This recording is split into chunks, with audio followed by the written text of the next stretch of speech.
여기 한 미국 기자가 한국은 과대 포장된 나라이며 절대 민주주의 국가라고 불릴 수 없다고 이야기를 하고 있습니다. 그리고 이후 한국의 거짓된 모습들을 낱낱이 파헤치겠다며 한국으로 향하는데요. 하지만 이 기자는 한국의 국회의사당에 도착하자마자 주저앉아 눈물을 흘렸다고 합니다. 대체 무슨 일이 있었던 걸까요? 안녕하세요. 저는 CNN 특파원으로 일하고 있는 앨리슨 밀러라고 합니다. 특히 아시아를 취재해온 베테랑 기자이죠. 덕분에 아시아에 대해 제가 모르는 것은 잘 없답니다. 딱 한 국가, 한국만 제외하고 말이죠. 저는 한국을 싫어하거든요. 아직도 첫 한국 취재에서 겪은 일을 잊을 수가 없어요. 삼성전자의 신제품 발표회장이었죠. 그날의 기억은 5년이 지난 지금도 생생합니다. 그날 한국 기자들의 모습은 마치 잘 짜여진 연극 같았어요. 질문 하나하나가 마치 사전에 조율된 것처럼 완벽했죠. 혁신적인 기술 발전에 대해 어떤 계획이 있으신가요? 글로벌 시장 진출 전략은 무엇인가요? 모두가 회사 입맛에 딱 맞는 질문만 던졌습니다. 그때 제가 손을 들었죠. 최근 제기된 하청업체 노동자 인권 문제에 대해 어떻게 생각하시나요? 순간 회견장이 얼어붙었어요. 임원의 얼굴이 굳었고 현지 기자들은 마치 제가 금기를 깨뜨린 사람처럼 쳐다봤죠. 그 후로 모든 게 달라졌습니다. 프레스룸에서는 누구도 제게 말을 걸지 않았어요. 심지어 평소 친하게 지내던 한국 기자들조차 저를 피했죠. 하지만 진짜 충격적인 일은 그날 밤에 일어났습니다. 호텔로 돌아와 노트북을 켰을 때 모든 파일이 암호화되어 있었고 화면에는 다음번엔 더 조심하시죠라는 메시지가 떠 있었어요. 취재 자료, 인터뷰 녹음본, 5년간 모아온 아시아 특파원 자료까지 모두 사라졌죠. 그날 이후 저는 한국을 과대포장의 나라라고 불렀습니다. 민주주의를 외치면서 이런 언론의 자유를 완전히 탄압하고 있다니 이게 말이나 되는 일인가요? 결국 그 일 이후로 저는 한국과 관련된 모든 것을 거부했어요. 뉴욕 본사에서 한국 관련 기사가 올라오면 바로 삭제했고 한국 제품은 일절 구매하지 않았죠. 심지어 작년에는 LA 지사에서 제안한 한국 문화 특집 다큐멘터리 연출도 거절했어요. 전 더 이상 허상을 팔지 않습니다. 라고 단호하게 말했죠. 도쿄나 타이베이 특파원직은 서로 하겠다고 했지만 서울만큼은 모두가 꺼렸어요.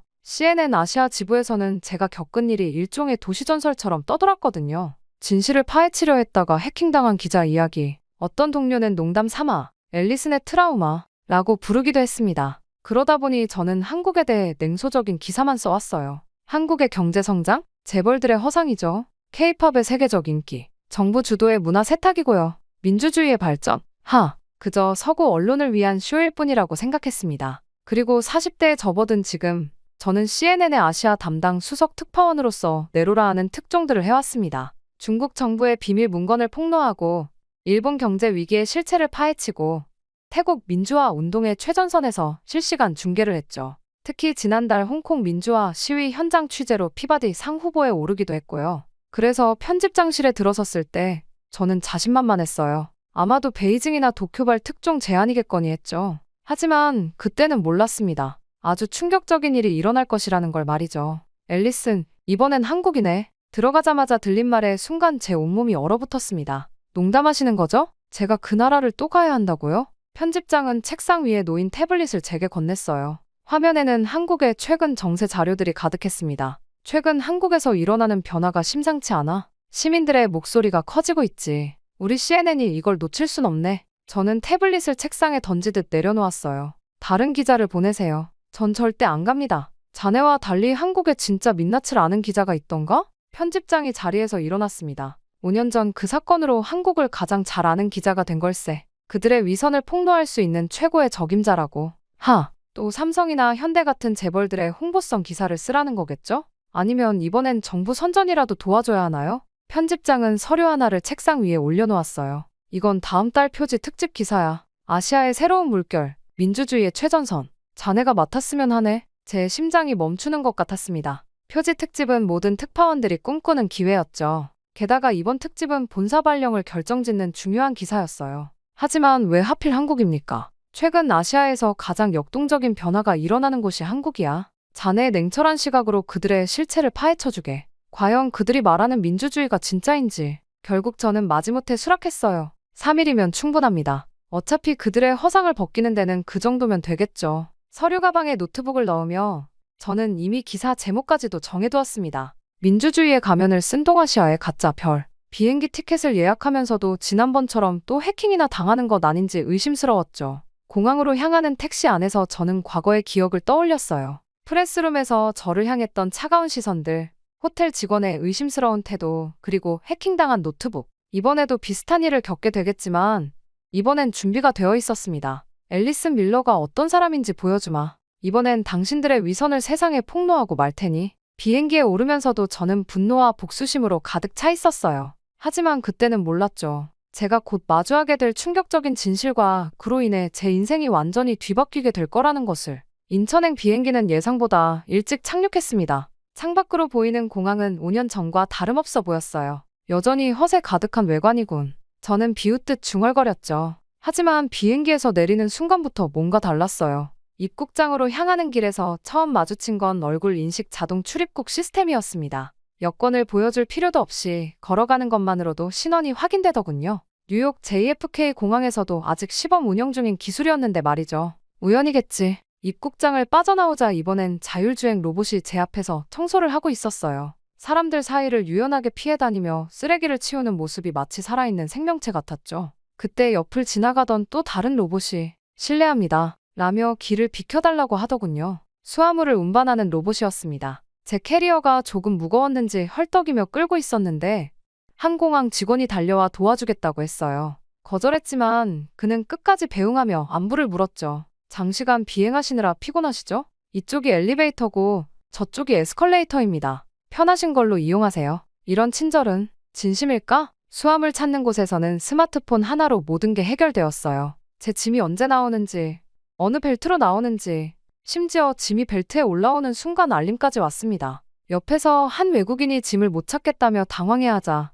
주변 사람들이 먼저 나서서 도와주더군요. 누가 시킨 것도 아닌데 말이에요. 가장 인상적이었던 건 공항 내 디지털 사이니지였어요. 제가 지나갈 때마다 진행 방향을 따라 실시간으로 길 안내가 바뀌었고 심지어 제가 찾던 카페의 위치까지 알려주더군요. 마치 제 마음을 읽기라도 한 듯했죠. 화장실에 들렀을 때는 더 놀라웠습니다. 변기마다 설치된 디스플레이가 실시간으로 청소 상태를 보여주고 있었고 심지어 혼잡도까지 알려주더군요. 세면대 위에 거울은 스마트 미러였는데 날씨 정보는 물론 공항 내 실시간 정보까지 보여줬어요. 무인 편의점에서는 또 한 번 놀랐습니다. 계산대도 직원도 없었죠. 물건을 들고 나가기만 하면 자동으로 결제가 이뤄졌어요. 제가 우물쭈물하고 있으니 지나가던 학생이 친절하게 이용 방법을 설명해 주었습니다. 처음이시죠? 저도 처음엔 많이 헷갈렸어요. 하지만 가장 큰 충격은 공항철도였어요. 폭설로 인한 교통 대란이 있었는데 시민들의 대처가 놀라웠습니다. SNS에서 실시간으로 우회 경로를 공유하고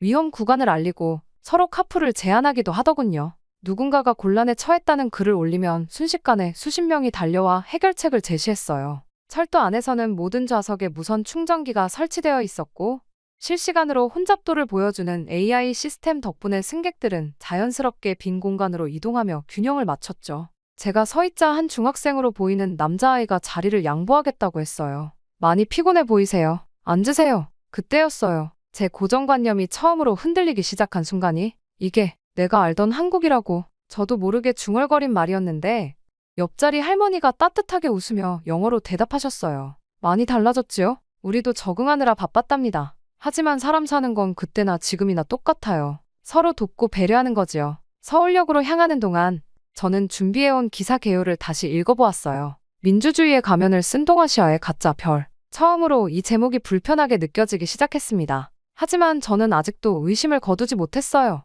이건 분명 빙산의 일각일 거야. 화려한 표면 아래 숨겨진 진실이 있을 거라고. 그때까지만 해도 저는 몰랐습니다. 제가 목격한 이 모든 것이 빙산의 일각이라는 건 맞았지만 제가 생각한 것과는 정반대의 의미로 그리고 곧 더 큰 충격이 저를 기다리고 있다는 것도 말이에요. 호텔에 체크인하고 며칠이 지난 밤이었어요. 도착했을 때 그 완강한 편견이 무색하게도 한국은 제가 알던 모습과 너무나 달랐습니다. 특히 한 시민단체의 기업 비리 폭로 기자회견을 취재했는데 놀랍게도 어떤 방해도 없었어요. 기자들은 날카로운 질문을 마음껏 던졌고 온라인으로 실시간 중계까지 됐죠. 5년 전 제가 겪었던 그 답답한 분위기는 찾아볼 수 없었습니다. 다른 날에는 더 큰 충격을 받았어요. 재벌 회장이 비리 혐의로 검찰에 소환되는 현장이었는데 그 당당한 수사 과정이 생중계되고 있었거든요. 절대 상상도 못할 일이었죠. 이게 정말 내가 알던 한국이 맞나? 37층 호텔 창밖으로 서울의 야경이 반짝였어요. 책상에 노트북을 펼쳐놓고 이틀간의 취재 내용을 정리하면서 계속 의문이 들었습니다. 취재 계획은 허상을 폭로하는 것이었는데 오히려 제 편견이 허상이었던 건 아닐까 하는 생각도 들더군요. 청계천 인근에서 본 시민 토론회도 인상적이었어요. 정부 정책에 대해 청년들이 자유롭게 의견을 나누고 그것을 공무원들이 경청하는 모습이라니. 한 청년이 신랄하게 정부를 비판했는데도 아무도 제지하지 않았습니다. 저는 침대에 기대 앉아 오늘 찍은 사진들을 다시 한번 훑어보았습니다. 거리 곳곳에서 만난 스마트 시티 시스템들, 생각보다 훨씬 더 발전된 대중교통, 그리고 무엇보다 시민들의 달라진 모습. 이 모든 게 진짜일까요? 아니야, 분명 뭔가 있을 거야. 시계를 보니 밤 11시가 조금 지난 시각이었어요. 내일은 마지막 취재일. 아직도 특종감이 될 만한 게 없어서 고민하고 있을 때였습니다. 그때였어요. 휴대폰이 갑자기 요란하게 울렸습니다. 긴급 속보였어요. 긴급 대통령의 비상계엄령 선포. 뭐라고? 다급히 TV를 켰어요. 모든 채널에서 같은 뉴스를 전하고 있었습니다. 대통령이 전국에 비상계엄령을 선포했다는 내용이었죠. 저는 곧바로 창가로 달려가 커튼을 활짝 젖혔어요. 거리에는 장갑차들이 지나가고 있었고 군용 헬기 몇 대가 건물들 사이를 낮게 선회하고 있었습니다. 도심 곳곳에서 사이렌 소리가 들려왔어요. 드디어 가방에서 카메라를 꺼내들며 쓴웃음이 나왔습니다. 지난 며칠간 보았던 모든 것들이 한순간에 무의미해진 것 같았어요. 이게 현실이지. 역시 한국은 권위주의로 돌아가는 거였다고. 호텔 창문 너머로 보이는 도시는 순식간에 전혀 다른 모습으로 변해 있었어요. 평화로웠던 거리는 삽시간에 비상사태 현장으로 바뀌었고 멀리서 군중들의 함성도 들려오기 시작했습니다. 저는 서둘러 카메라 배터리를 확인하고 메모리 카드도 새 것으로 갈았어요. 이거야말로 제가 기다리던 순간이었으니까요. 민주주의의 가면을 쓴 동아시아의 가짜 별이라는 제 기사 제목이 마침내 빛을 발할 때가 온 것 같았습니다. 하지만 그때까지만 해도 저는 몰랐어요. 이제 막 시작된 이 상황이 제가 그토록 의심하고 불신했던 한국의 모습을 완전히 뒤집어 놓으리라는 것을. 그때 제 휴대폰으로 두 번째 알림이 울렸습니다. 이번에는 긴급 속보가 아니었어요. SNS 알림이었죠. 호텔 창문으로 보이는 거리에서 뭔가 달라지고 있었어요. 도로 위로 시민들이 하나둘씩 모여들기 시작했습니다. 그것도 아주 질서정연하게요. 마치 누군가의 지시라도 받은 것처럼 모두가 한 방향으로 움직이고 있었어요. 스마트폰을 확인하자 실시간 트렌드의 비상계엄 국회로 같은 해시태그들이 폭발적으로 늘어나고 있었습니다. 뭔가 큰일이 벌어지려 하고 있었어요. 그리고 그때 멀리서 들려오는 함성 소리. 이건 분명 제가 예상했던 것과는 전혀 다른 상황의 시작이었습니다. 천천히 굴러가는 택시 안에서 저는 SNS 피드를 새로 고침했습니다. 국회로 해시태그가 폭발적으로 늘어나고 있었어요. 시민들은 서로의 위치를 공유하며 안전한 경로를 알려주고 있었죠. 국회의사당의 거리는 사람들로 가득했고 멀리서 들려오는 헬기 소리가 묘한 긴장감을 더했습니다. 차에서 내리자마자 저는 숨을 멈췄어요. 수많은 시민들이 물결처럼 움직이고 있었습니다. 그저 스마트폰 불빛만이 수천 개의 별처럼 반짝이고 있었어요. 어둠 속에서 그 광경은 마치 은하수처럼 보였습니다. 갑자기 사람들의 동요가 일어났어요. 국회의사당 정문 쪽에서 무언가가 벌어지고 있었습니다. 카메라를 들고 그쪽으로 달려갔죠. 달려가니 이미 계엄군들이 국회로 진입하려 하고 있었어요. 저는 셔터를 누를 준비를 했습니다. 이제 곧 강제 진압이 시작되겠지. 그러면 제가 예상했던 그런 장면이 펼쳐지겠지. 그때 기자들 사이로 한 중년 남성이 걸어왔습니다. 여당 의원이었죠. 그의 표정은 무거웠지만 눈빛만은 단단했습니다. 마이크를 든 기자들 앞에서 그는 잠시 침묵했어요. 그리고는 조용하지만 단호한 목소리로 말했습니다. 이것은 명백한 반역입니다. 그의 한마디에 주변이 쥐죽은 듯 조용해졌어요. 군부는 절대 움직이지 말아야 합니다. 이 나라의 주인은 국민입니다. 카메라 플래시가 터지는 가운데 그의 흔들림 없는 음성이 밤 공기를 가르고 있었습니다. 그 순간 저는 깨달았어요. 이것이 진정한 카리스마구나. 고함치거나 위협하지 않고도 그의 말 한마디 한마디가 가진 무게는 어떤 폭력보다 강했습니다. 시민들은 점점 더 자발적으로 움직이기 시작했습니다. 국회 정문 앞으로 나아가 문을 막았어요. 계엄군들이 진입을 시도할 때마다 더 많은 시민들이 앞으로 나섰습니다. 국회 정문 앞은 순식간에 시민들의 몸으로 가득 찼습니다. 그때 뒤에서 누군가가 노래를 시작했습니다. 처음엔 작은 목소리였지만 점점 더 많은 사람들이 동참했어요. 그건 제가 알지 못하는 노래였지만 분위기만으로도 가슴이 뭉클해졌습니다. 밤이 깊어갈수록 더 많은 시민들이 모여들었습니다. 제 카메라에는 제 예상과는 전혀 다른 장면들이 담기고 있었어요. 큰 폭력도 혼란도 없었습니다. 대신 질서정연하게 하지만 단호하게 의회 민주주의를 지키려는 시민들의 모습만이 가득했죠. 자정이 훌쩍 넘어갈 무렵 소식이 들려왔습니다. 여야 의원들이 점점 더 모이기 시작했다는 거였어요. 계엄령 해제를 위한 표결이 이루어질 거라고 했습니다. 밤하늘을 가르는 헬기 소리 속에서도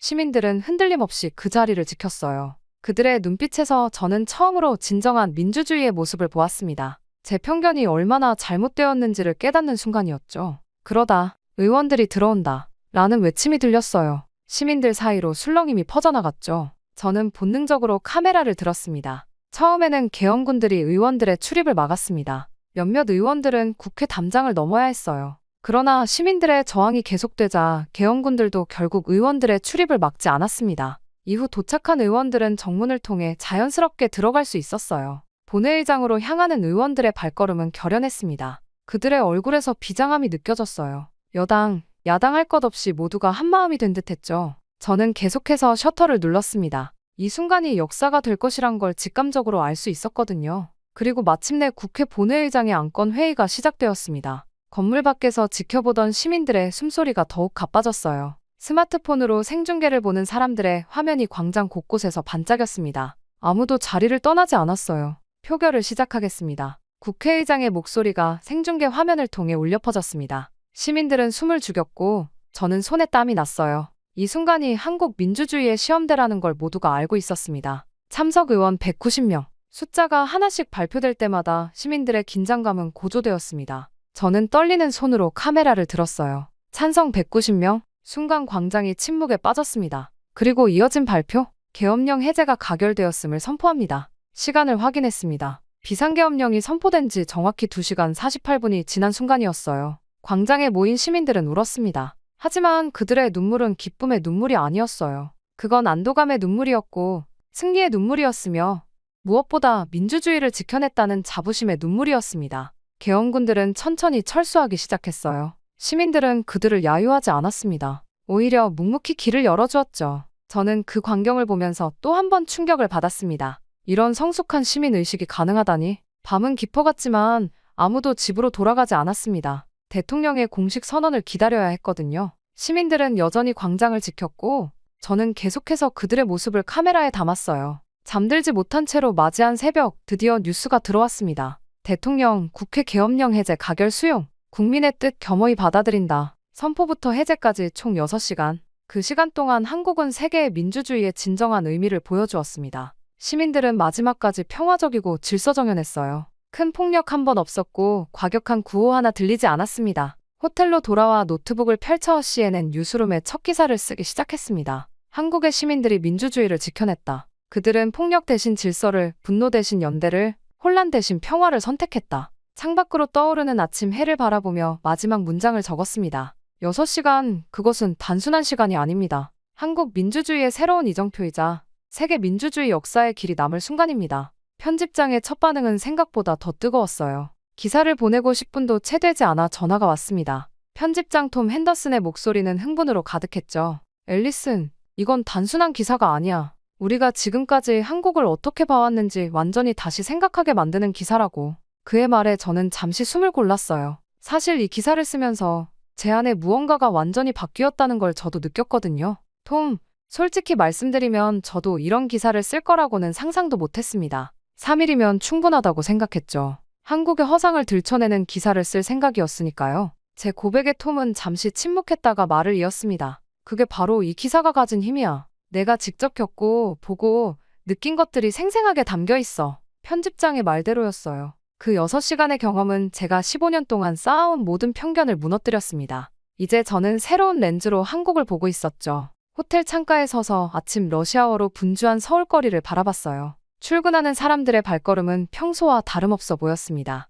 하지만 저는 알고 있었죠. 이 평범해 보이는 일상 속에 얼마나 강인한 민주주의가 숨쉬고 있는지를요. 노트북으로 돌아와 후속 기사를 쓰기 시작했습니다. 이번에는 한국의 시민의식에 대한 심층 분석이었어요. 키보드를 두드리는 손가락이 멈추지 않았죠. 한국의 진정한 힘은 화려한 기술이나 경제력이 아닙니다. 그것은 바로 시민들의 성숙한 민주의식입니다. 그들은 자신들의 권리를 지키기 위해 싸울 줄 알지만 그 과정에서 결코 큰 폭력이나 혼란을 택하지 않았습니다. 이것이야말로 진정한 선진국의 모습이 아닐까요? 기사를 쓰면서 지난 며칠간의 기억이 스쳐 지나갔어요. 인천공항에 도착했을 때 그 오만했던 제 모습이 부끄러웠습니다. 과대포장의 나라라고 단정지었던 제 자신이 오히려 편견으로 포장된 저널리스트였던 거죠. 오후가 되자 세계 각국의 언론사에서 연락이 오기 시작했어요. 모두들 한국의 이번 사태에 대해 더 자세히 알고 싶어 했습니다. 저는 그들에게 제가 본 것을 있는 그대로 전했죠. 한국의 민주주의는 교과서적입니다. 하지만 그건 단순히 제도나 시스템의 문제가 아니에요. 시민들의 의식 속에 깊이 뿌리내린 민주주의 정신, 그리고 그것을 지키려는 강인한 의지가 있기 때문입니다. 호텔에 도착해서 저는 마지막 마무리 기사를 썼어요. 이번에는 제 개인적인 고백을 담았습니다. 저널리스트로서 15년을 살아왔지만 이번 한국에서의 경험은 제 인생을 완전히 바꾸어 놓았습니다. 우리는 때로 너무 쉽게 판단하고 너무 빨리 결론 내립니다. 하지만 진정한 저널리즘은 편견 없이 보고 겸손하게 배우며 진실을 찾아가는 여정이어야 해요. 한국은 저에게 그 소중한 교훈을 가르쳐 주었습니다. 마지막 문장을 쓰고 노트북을 덮으며 생각했어요. 이제 내일이면 다시 세계 곳곳에 현장을 누비는 특파원으로 돌아가겠죠. 하지만 더 이상 예전의 제가 아닙니다. 짐을 정리하면서 제가 한국에 처음 도착했던 날의 기억이 떠올랐어요. 그때 저는 얼마나 오만했었나요? 3일이면 충분해. 허상을 들춰내면 돼. 그렇게 쉽게 단정지었던 제 모습이 부끄러웠습니다. 호텔방을 나서기 전 마지막으로 창가에 섰어요. 서울의 밤거리가 반짝이고 있었습니다. 어제 그 은하수 같았던 휴대폰 불빛들이 떠올랐죠. 그리고 문득 취재 첫날 만났던 택시 기사님의 말씀이 생각났습니다. 외국 손님들이 우리나라를 처음 오시면 다들 놀라시더라고요. 근데 그게 겉모습이에요. 진짜 한국을 보려면 사람을 봐야 해요. 그때는 그 말씀이 과한 자부심처럼 들렸는데 이제야 그 의미를 진정으로 이해할 수 있었어요. 공항으로 가는 택시 안에서 저는 마지막 음성 메모를 녹음했습니다. 한국은 저에게 3가지를 가르쳐 주었어요. 첫째, 진정한 민주주의는 시민들의 마음속에 있다는 것. 둘째, 평화로운 저항이야말로 가장 강력한 힘이라는 것. 그리고 마지막으로 우리가 보는 것이 전부가 아니라는 것입니다. 6시간의 계엄령 사태는 끝났어요. 하지만 그들이 보여준 민주주의의 힘은 영원히 기억될 것입니다. 그리고 저는 이제 다른 눈으로 세상을 보게 되었죠. 다음에 어떤 나라, 어떤 현장을 가더라도 더 이상 성급한 판단을 하지 않을 거예요. 더 깊이 보고, 더 오래 듣고, 더 천천히 이해하려 노력할 겁니다.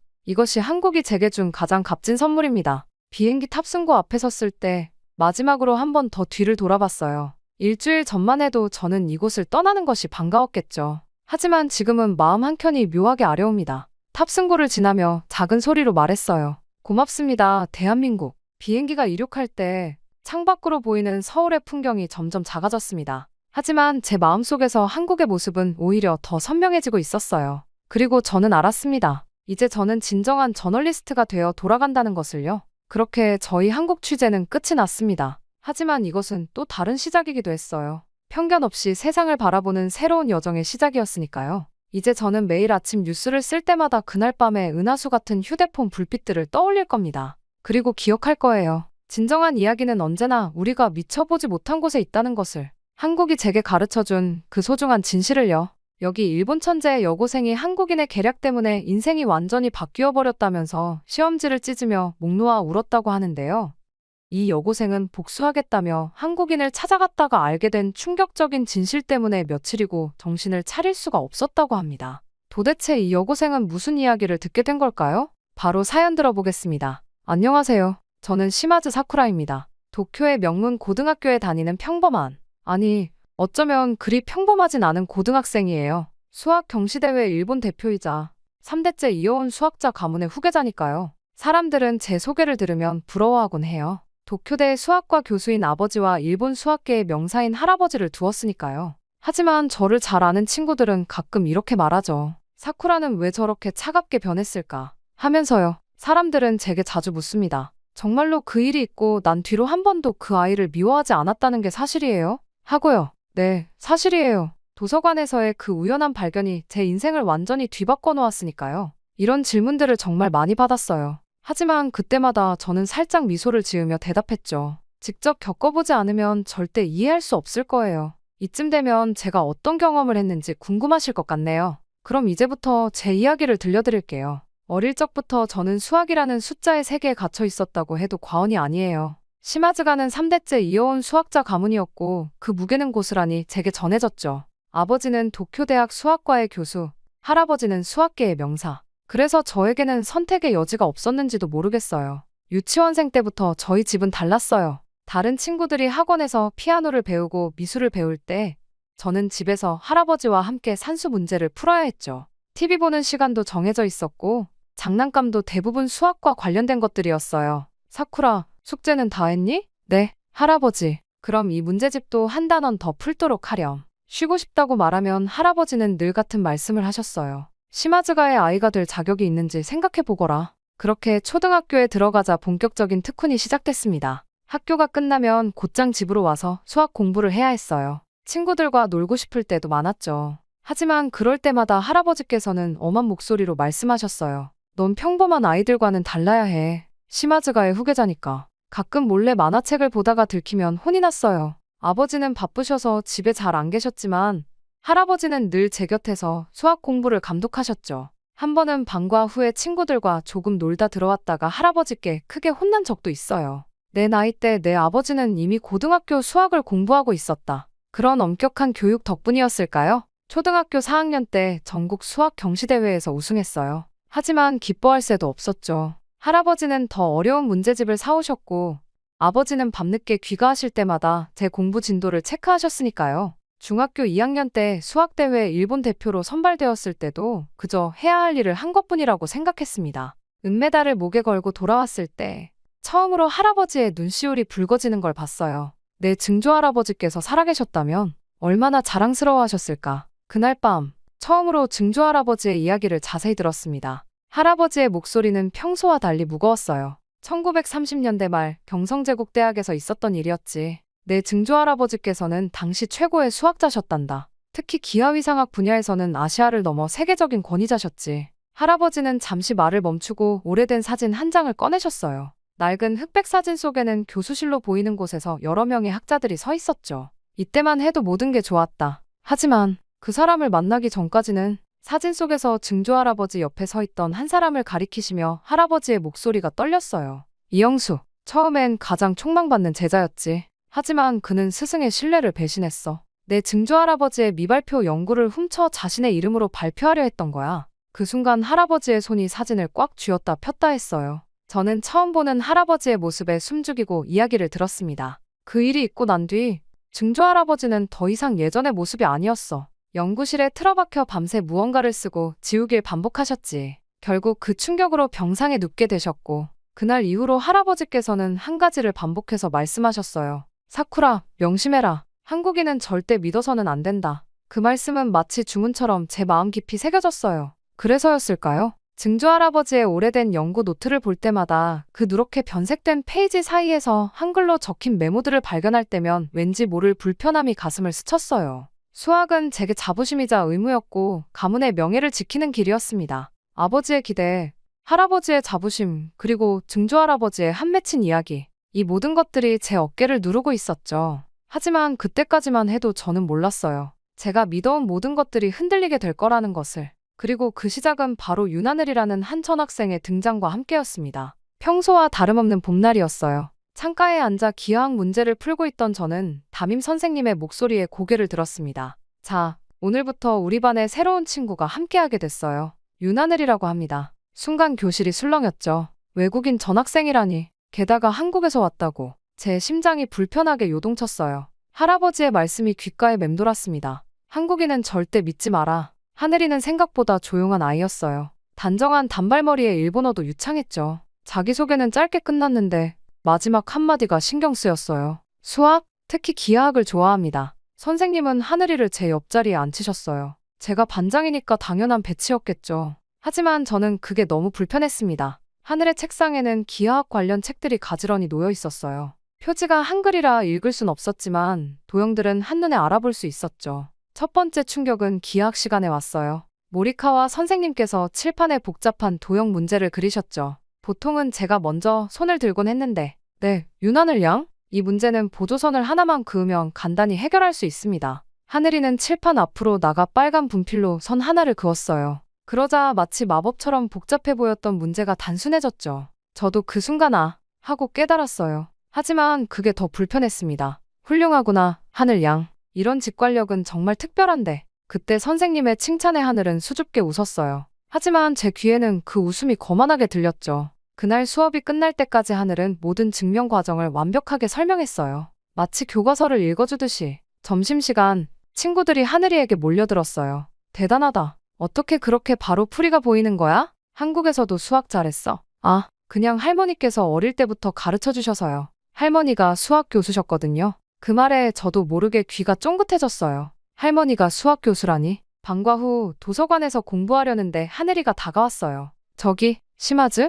혹시 이 증명 과정에 대해 의견을 나눠볼 수 있을까? 순간 할아버지의 목소리가 머릿속에 울렸습니다. 사쿠라, 절대로. 미안해. 난 혼자 공부하는 게 편해서. 차갑게 내뱉은 제 말에 하늘이의 표정이 살짝 굳었어요. 하지만 이내 밝게 웃으며 고개를 끄덕였죠. 그렇구나. 이해해. 그날 밤 할아버지께 하늘이의 이야기를 했어요. 특히 할머니가 수학 교수라는 이야기를 했더니 할아버지의 표정이 묘하게 변했어요. 조심해라, 사쿠라. 그쪽 사람들은 우리 가문을 시기하고 있을 테니. 하지만 잠자리에 들어서도 하늘이가 그린 보조선이 자꾸 떠올랐어요. 그 간단한 해결법을 왜 제가 먼저 생각하지 못했을까? 이대로는 안 되겠다고 생각했죠. 더 열심히 공부해야겠다고, 절대로 져서는 안 된다고 다짐했어요. 하지만 이상하게도 그날 밤 문제가 잘 풀리지 않았습니다. 수식을 보고 있어도 자꾸 하늘의 맑은 눈빛이 떠올랐거든요. 그리고 왠지 모를 불안감. 이게 정말 옳은 걸까? 하는 의문이 살며시 고개를 들었지만 저는 재빨리 그 생각을 지워버렸어요. 창밖에 벚꽃이 흩날리는 걸 보며 마음을 다잡았습니다. 할아버지 말씀이 맞아. 절대로 마음을 열어서는 안 돼. 전국 수학 올림피아드 예선이 한 달 앞으로 다가왔어요. 매년 참가하던 대회였지만 이번엔 달랐습니다. 왜냐하면 하늘이도 참가 신청을 했거든요. 아침 7시 평소처럼 도서관에 도착했는데 하늘이는 이미 와 있었어요. 창가 자리에 앉아서 무언가를 열심히 적고 있었죠. 그 모습을 보자 왠지 모를 초조함이 밀려왔어요. 저도 서둘러 자리를 잡고 문제집을 펼쳤습니다. 어머, 하늘이 너 그거. 옆자리 친구의 목소리에 고개를 돌렸어요. 하늘이의 책상 위에는 낡은 노트 한 권이 놓여 있었는데 표지에 적힌 한글 중에서 1988이라는 숫자가 눈에 들어왔어요. 아, 이거요? 할머니의 연구 노트예요. 예전에 기하위상학을 연구하실 때 쓰신. 순간 제 심장이 멈췄어요. 기하위상학이라니? 증조할아버지의 전공이었어요. 그날 하교 후 저는 며칠째 계획하고 있던 일을 실행에 옮겼습니다. 도서관 청소 당번이 끝나고 하늘이가 잠시 자리를 비운 사이 저는 실수로 하늘의 책상 위에 있던 물병을 쓰러뜨렸어요. 갈색 물이 노트를 적셨고 오래된 종이는 금세 물들었죠. 아, 미안해. 내가 너무 서둘러서. 황급히 사과하는 제 모습에 하늘이는 잠시 말을 잃었어요. 노트는 이미 엉망이 되어 있었죠. 하늘이의 얼굴이 창백해졌어요. 그때 처음으로 하늘의 눈에서 눈물을 봤습니다. 할머니의 마지막 연구 기록인데 가슴이 찌르르 아파왔어요. 이런 걸 원한 게 아닌데 그저 올림피아드 준비를 방해하고 싶었을 뿐인데. 그렇게 하늘이는 젖은 노트를 조심스럽게 들고 집으로 돌아갔어요. 다음 날 하늘이는 평소처럼 학교에 나왔지만 전날의 그 밝은 표정은 없었죠. 대신 새 노트를 꺼내 무언가를 열심히 적고 있었어요. 기억나는 대로 다시 적어야 해요. 할머니의 연구를 제가 이어가야 하니까. 그 말을 듣는 순간 제 마음 한구석이 무너져 내렸어요. 증조할아버지의 연구를 훔쳤다던 이영수. 정말 그런 일이 있었던 걸까? 하늘의 할머니는 어떤 분이었을까? 궁금증이 차올랐지만 차마 물어볼 수는 없었죠. 예선이 다가올수록 하늘이는 더 늦게까지 도서관에 남았어요. 가끔 훔쳐보면 피곤해 보이는 얼굴로 무언가를 계속 적고 있었죠. 한 번은 그 모습을 보다가 깜짝 놀랐어요. 하늘이 그리고 있던 도형이 증조할아버지의 옛 논문에서 봤던 것과 비슷했거든요. 혹시 그거? 제 목소리에 하늘이가 고개를 들었어요. 아, 이건 할머니께서 늘 고민하시던 문제예요. 완전한 증명을 찾지 못하셨대요. 1930년대부터 여러 수학자들이 도전했지만 1930년대 경성제국대학 증조할아버지 모든 것이 연결되는 것만 같았어요. 하지만 저는 여전히 입을 다물었죠. 대신 그날부터 하늘이의 책상을 지날 때마다 괜히 발걸음이 무거워졌어요. 도서관 창가에 비치는 햇살 아래 하늘은 여전히 묵묵히 자신의 길을 가고 있었습니다. 그리고 저는 점점 더 혼란스러워지고 있었어요. 예선 당일 시험장은 긴장감으로 가득했어요. 저는 평소처럼 앞자리에 앉아 문제지를 기다렸습니다. 하늘은 제 시선이 닿지 않는 뒤쪽 어딘가에 앉았겠죠. 이번 예선은 기하학 문제의 비중이 높습니다. 특히 증명 과정을 자세히 써주시기 바랍니다. 시험 감독관의 말에 제 손이 살짝 떨렸어요. 기하학이라니 하늘이가 가장 자신 있어 하는 분야였죠. 문제지를 받자마자 저는 빠르게 훑어보기 시작했어요. 첫 번째 문제는 쉬웠어요. 두 번째도 무난했고요. 하지만 세 번째 문제에서 제 손이 멈췄습니다. 낯선 형태의 도형이 그려져 있었는데 어디서 본 것 같은데 그때 번뜩 떠올랐어요. 하늘의 할머니 노트에서 봤던 도형과 비슷했어요. 제가 물에 적셨던 그 노트에 순간 가슴이 철렁 내려앉았습니다. 시험이 끝나고 일주일 뒤 결과가 발표됐어요. 전국 1등 윤하늘. 담당 선생님의 말씀이 귓가에서 윙윙거렸어요. 저는 2등이었죠. 불과 3점 차이였지만 이것은 우리 가문 최초의 실패나 다름없었어요. 독창적인 증명 방법이 높은 점수를 받았다고 하네요. 특히 3번 문제의 접근 방식은 선생님의 말씀은 들리지 않았어요. 그날 저녁 할아버지께 결과를 보고해야 했거든요. 2등이라고. 할아버지의 목소리는 차가웠어요. 아버지는 한숨을 깊게 내쉬셨고요. 시마즈가의 수치다. 그것도 하필 한국 학생한테 지다니. 아버지, 사쿠라도 열심히. 우리 가문의 열심히만으로는 부족하다는 걸 모르니? 순간 할아버지의 목소리가 점점 높아졌어요. 이영수 그자가 증조부님의 연구를 훔쳤을 때도 이런 식이었어. 처음엔 작은 패배였지. 하지만 그게 얼마나 큰 비극을 불러왔는지 잊었어? 저는 고개를 숙인 채 말씀을 듣고만 있었어요. 하지만 마음속에서는 다른 목소리가 들렸습니다. 하늘이가 밤늦게까지 도서관에서 공부하던 모습, 젖은 노트를 보며 눈물 짓던 순간, 그리고 포기하지 않고 다시 시작하던 모습이. 다음날 학교에서 하늘이는 여전히 조용했어요. 축하한다는 친구들의 말에 수줍게 웃을 뿐이었죠. 그런데 쉬는 시간 뜻밖의 말을 들었어요. 시마즈 양의 2번 풀이가 정말 대단했어요. 하늘이가 제게 말을 걸어온 거예요. 사실 저는 그런 접근 방법은 생각도 못했거든요.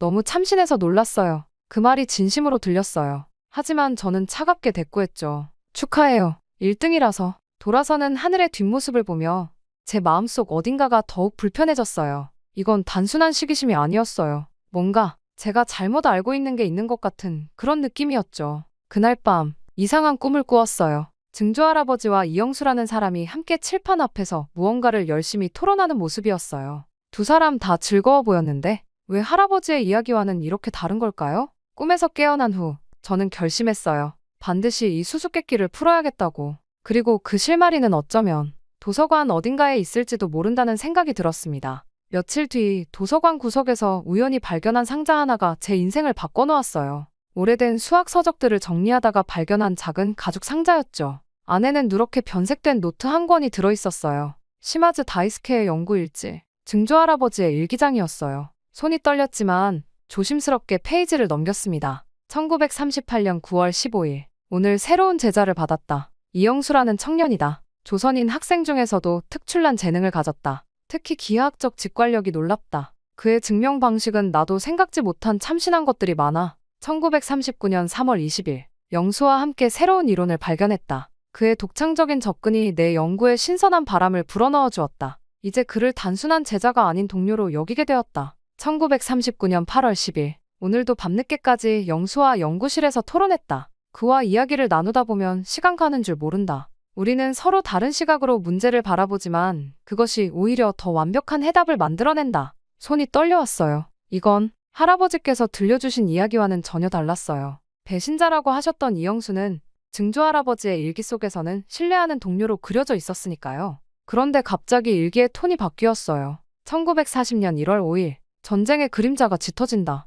대학에도 감시의 눈이 늘었다. 영수와의 공동 연구가 문제가 될까 두렵다. 그를 보호하기 위해서라도. 1940년 2월 15일. 결국 영수가 체포되었다. 독립운동과 연관되었다는 죄목이다. 그가 떠나기 전 나에게 맡긴 연구 노트. 이걸 어떻게 해야 할지. 마지막 페이지는 눈물 자국으로 얼룩져 있었어요. 1940년 3월 1일. 영수야, 내가 맡긴 연구를 내 이름으로 발표했다. 이건 내 연구 결과를 지키기 위한 유일한 방법이었다. 언젠가 이 진실이 밝혀질 때까지 부디 이해해주길. 숨이 막혔어요. 그동안 우리 가문이 믿어온 이야기는 모두 거짓이었던 걸까요? 이영수는 배신자가 아니라 오히려 증조할아버지께서 연구를 숨기기 위해 할아버지께 어쩔 수 없는 거짓말을 하신 것이었죠. 일기장을 더 넘기다 보니 낯익은 이름이 눈에 띄었어요. 박지원 교수, 이영수의 마지막 제자, 여성 수학자. 순간 머리를 한 대 맞은 것 같았어요. 박지원, 하늘이 자랑스럽게 이야기하던 그 할머니가 도서관 창가에 앉아있는 하늘이가 보였어요. 여전히 수학 문제와 씨름하고 있었죠. 그 옆에는 젖어서 구겨진 할머니의 노트가 놓여 있었고요. 갑자기 모든 게 선명해졌어요. 하늘의 할머니는 이영수의 제자였고 그 학문적 열정이 손녀인 하늘이에게도 이어진 거예요. 가방에서 증조할아버지의 일기장을 꽉 쥐었어요. 이제 어떻게 해야 할까? 할아버지께 이 사실을 알려야 할까? 하늘이에게 사과해야 할까? 그때 하늘이가 제 쪽을 바라봤어요. 해 진력해 붉은 빛이 그의 얼굴을 비추고 있었죠. 문득 증조할아버지와 이영수가 함께 연구하던 그 시절이 떠올랐어요. 두 사람은 진정한 학문의 동반자였을 텐데 전쟁이라는 시대의 비극이 그들의 우정을 갈라놓은 거예요. 일기장을 품에 안은 채 저는 오랫동안 생각에 잠겼습니다. 이제 무언가가 바뀌어야 할 때인 것 같았어요. 그날 이후로 하늘이를 바라보는 제 시선이 달라졌어요. 더 이상 경계하고 견제해야 할 대상이 아니라 이해하고 싶은 누군가가 되어 있었죠. 특히 하늘이가 문제를 풀 때의 모습이 자꾸 눈에 들어왔어요. 수학을 대하는 태도가 순수하고 진지했거든요. 한 번은 쉬는 시간에 하늘이가 혼자 칠판 앞에서 무언가를 열심히 쓰고 있는 걸 보았어요. 이렇게 하면, 아니, 이건 아니야. 할머니라면 어떻게 접근하셨을까? 그 모습을 보고 있자니 증조할아버지의 일기에서 읽었던 구절이 떠올랐어요. 영수는 언제나 순수했다. 그저 진리 자체를 추구하는 자세. 그것이 내가 그를 신뢰한 이유였다. 저기, 혹시 도움이 필요하니? 제가 먼저 말을 걸었어요. 하늘이는 잠시 놀란 표정을 지었지만 이내 밝게 웃었죠. 아, 시마즈, 이 부분이 잘 안 풀려서 타원과 쌍곡선이 만나는 지점에서 하늘의 설명을 들으며 칠판을 바라보았어요. 문제 자체도 흥미로웠지만 더 놀라웠던 건 하늘의 접근 방식이었어요. 마치 증조할아버지의 일기에서 봤던 이영수의 모습처럼 전혀 다른 각도에서 문제를 바라보고 있었거든요. 여기에 보조선을 그으면 어떨까? 아, 그렇네요. 이런 접근은 생각도 못했어요. 그렇게 우리는 점점 대화에 빠져들었어요. 서로 다른 풀이 방법을 제안하고 때로는 틀린 점을 지적하면서요. 시간이 어떻게 흘러갔는지도 모를 만큼 열중했죠. 역시 시마즈는 대단해. 이렇게 체계적으로 증명하다니. 너도 기하학적 직관력이 정말 놀라워. 그제야 알았어요. 우리는 서로를 보완할 수 있는 사이라는 걸. 제가 부족한 부분을 하늘이 채워주고 하늘이 놓친 부분을 제가 잡아줄 수 있다는 걸요. 시마즈, 혹시 이거 본 적 있어? 하늘이가 조심스럽게 한 장의 논문을 꺼냈어요. 놀랍게도 그건 증조할아버지와 이영수가 함께 연구하던 문제였어요. 완성되지 못한 증명이 아직도 수학계의 난제로 남아있다고 하더군요. 할머니께서 평생 이 문제를 연구하셨대요. 해결하진 못하셨지만 언젠가는 꼭 증명하고 싶어요. 순간 하늘이의 눈빛이 반짝였어요. 그 순간 저는 깨달았죠. 우리가 싸워야 할 대상은 서로가 아니라는 걸. 진정한 도전은 이렇게 미해결된 수학의 비밀을 푸는 것이라는 걸요. 하늘씨, 미안해. 네? 그때 노트 일부러 그랬던 거. 용서해줘. 하늘이는 잠시 말이 없었어요. 하지만 이내 따뜻한 미소를 지었죠. 저도 알고 있었어요. 하지만 시마즈 양이 먼저 사과해주니 기뻐요. 그날 저녁 할아버지의 방 앞에서 한참을 망설였어요. 증조할아버지의 일기를 보여드려야 할까? 아직은 때가 아닌 것 같았어요. 그 전에 먼저 하늘과 함께 그들의 미완성된 연구를 완성하고 싶었거든요. 창밖으로 보이는 달빛이 유난히 밝았어요. 마치 증조할아버지와 이영수 선생님이 저희를 지켜보고 계신 것 같았죠. 기다려주세요. 저희가 꼭 완성해 보일게요. 그렇게 시간이 흘렀고 전국 본선 대회가 열리는 날이었어요. 이번에는 2인 1조로 팀을 이뤄 문제를 해결하는 방식이었죠. 당연히 하늘과 제가 한 팀이 됐어요. 대회장에 들어서자 긴장감이 감돌았어요. 특히 마지막 문제는 1시간 동안 두 사람이 함께 풀어야 하는 고난도 증명 문제라고 했죠. 하늘의 손이 살짝 떨리는 게 보였어요. 괜찮아. 우리 잘할 수 있어. 제가 먼저 하늘의 손을 잡아주었어요. 한 달 전만 해도 상상도 못했을 일이죠. 하지만 지금의 저희는 달랐어요. 시험이 시작됐어요. 처음 세 문제는 순조롭게 풀어나갔죠. 그러다 어느덧 마지막 문제를 풀어야 하는 순간이 왔습니다. 저는 숨을 들이켰어요. 이건 증조할아버지와 이영수 선생님의. 그래요. 그분들이 미처 완성하지 못했던 문제의 변형된 버전이었어요. 시험 출제자가 우연히 선택한 것일 테지만 하늘이나 저에게는 특별한 의미가 있었죠. 하늘아, 여기 봐. 할아버지 일기장에서 봤던 접근법을 응용하면. 맞아. 그리고 할머니 노트에서 본 보조 정리를 더하면 저희는 마치 오케스트라의 연주자들처럼 호흡을 맞췄어요. 제가 놓친 부분을 하늘이 채우고 하늘이 막힌 부분을 제가 이어받았죠. 그리고 그 과정에서 무언가 특별한 것을 발견했어요. 시마즈, 이걸 봐. 이 방법이라면, 그래, 이걸로 원래 문제도 해결할 수 있을지도. 남은 시간 동안 저희는 정신없이 증명을 완성해 나갔어요. 마지막 결론을 쓸 때는 두 사람 다 손이 떨렸죠. 이건 단순한 시험 문제의 해결이 아니었으니까요. 80년 전 두 수학자가 꿈꾸었던 그 증명의 실마리를 저희가 찾아낸 거였어요. 이번 대회에서 특별한 발견이 있었습니다. 그때 시상식장에서 심사위원장님이 말씀하셨어요. 시마즈 사쿠라, 윤하늘 팀이 제출한 마지막 문제의 풀이는 수학계의 오랜 난제에 대한 새로운 통찰을 제공했습니다. 저희는 공동 우승을 했어요. 하지만 그보다 더 중요한 건 증조할아버지와 이영수 선생님의 미완성 증명을 향한 첫걸음을 내딛었다는 거였죠. 그렇게 시상식이 끝나고 하늘과 저는 조용히 학교 뒤뜰로 걸어갔어요. 벚꽃이 흩날리는 공기 속에서 하늘이 조용히 말했죠. 할머니가 계셨다면 정말 기뻐하셨을 텐데 우리가 대신 기뻐해줘야겠네. 저는 가방에서 증조할아버지의 일기장을 꺼냈어요. 이제 할아버지께 보여드려야 할 것 같아. 하늘이는 말없이 고개를 끄덕였어요. 우리의 우승은 끝이 아닌 시작이었죠. 오래된 편견과 오해를 풀어야 하는 더 큰 과제가 남아있었으니까요. 저녁 노을이 체육관 창문에 비칠 때 저희는 마지막 문제의 풀이를 다시 한번 검토했어요. 그리고 그 옆에는 증조할아버지와 이영수 선생님의 옛 연구 노트가 놓여 있었죠. 마치 두 분이 저희를 지켜보고 계신 것 같았어요. 우리가 꼭 완성할 거예요. 그래, 반드시. 그날의 일몰은 유난히 아름다웠어요. 마치 새로운 시작을 축복해주는 것처럼요. 그날 밤, 저는 오랫동안 할아버지의 서재 앞을 서성였어요.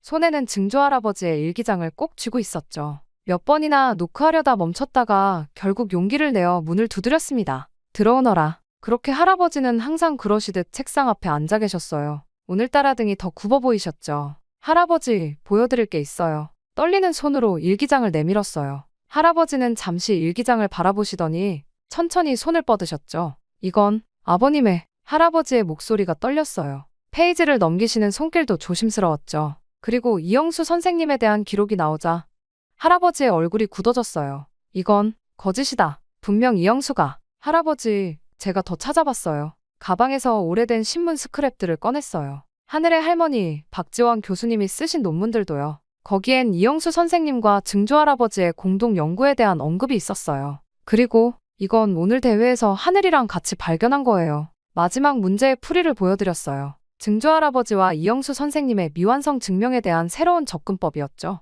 할아버지는 한참 동안 말씀이 없으셨어요. 그러다 천천히, 아주 천천히 입을 여셨죠. 나는 내가 아버님의 한을 풀어드려야 한다고 생각했다. 그래서 이영수라는 사람을 원망했고 그의 제자였던 박지원이라는 사람도 그의 손녀인 하늘이라는 아이도. 할아버지의 눈가에 눈물이 고였어요. 하지만 이건 내가 만들어낸 한이었던 거니? 할아버지, 그래, 이제야 기억이 나는구나. 어릴 적 아버님께서 자주 하시던 말씀이 영수는 내 평생의 동료였다고. 할아버지는 천천히 일어나 책장으로 걸어가셨어요. 거기서 오래된 액자 하나를 꺼내셨죠. 먼지를 닦아내자 증조할아버지와 이영수 선생님이 함께 찍은 사진이 나왔어요. 전쟁이 모든 걸 망쳐놓았구나. 진실도, 우정도. 하지만 이제 다시 시작할 수 있어요. 할아버지, 하늘이랑 저는 이미. 할아버지의 눈빛이 달라졌어요. 마치 오랜 어둠이 걷히는 것 같았죠. 내가 그 애와 함께 이 증명을 완성했다고. 네, 아직 완벽하진 않지만 증조할아버지와 이영수 선생님이 가고자 했던 길을 찾은 것 같아요.